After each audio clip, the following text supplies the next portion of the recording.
Y hola, ¿qué tal a todos? Muy buenos días, tardes o noches tengan todos ustedes. Esperando que se encuentren de lo mejor, reciban un saludo y un afectuoso abrazo. Sean bienvenidos a esta nueva sección llamada Podcasteando. Y el día de hoy vamos a estar hablando acerca de un texto literario bastante famoso. Nos referimos a los cuentos. Así que ponte cómodo y comenzamos. Los cuentos, esas historias que nos contaban de pequeños para antes de dormir.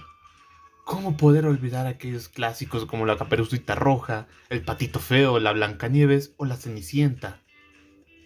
Las descripciones de los personajes nos hacen visualizarlos en nuestra mente y podemos imaginar todos los escenarios en los que se va desarrollando la trama.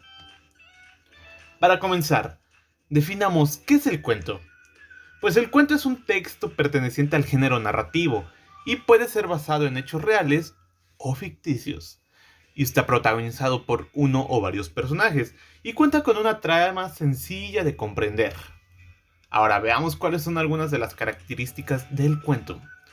En primer lugar, el cuento tiene una estructura central y se encuentra apoyada por un protagonista. No pierde el tiempo desviándose del tema central, esto quiere decir que no habrá subtramas. Desde un inicio se nos tiene que ubicar en un tiempo y espacio en el cual se va a desarrollar la historia. Cada acción trae consigo una consecuencia en el cuento y en su trama. Los personajes principales suelen ser aquellos que resuelven los problemas que se van suscitando con el pasar de la historia. Además de que puede haber varios personajes importantes, no simplemente uno.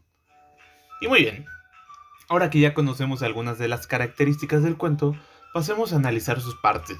Pero esto es bastante sencillo, ya que al ser un relato breve, únicamente tiene 3 partes. Y estas son el inicio, el desarrollo o nudo y el desenlace.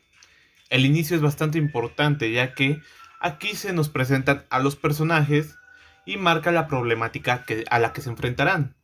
El nudo o desenlace es la parte central de la trama. Aquí se plantea como tal ya el conflicto y los personajes comienzan a tomar decisiones que van a repercutir en todo el desenlace de la trama.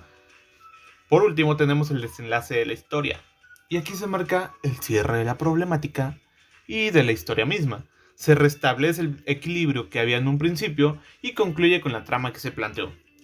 Ahora que ya conocemos las partes del cuento, pasemos a ver qué tipos de cuento existen. Primero tenemos el cuento popular, el cual va siendo transmitido de forma oral de generación en generación y son bastante conocidos. Los cuentos de hadas o maravillosos son protagonizados por personajes de fantasía, tal como duendes, hadas, brujas y otros seres. Las fábulas, estas se encuentran protagonizadas por animales o objetos que adquieren características humanas. Su principal característica de este texto es que al final de la historia nos deja una moraleja o enseñanza. Los cuentos de costumbres son cuentos que reflejan a las sociedades agrarias.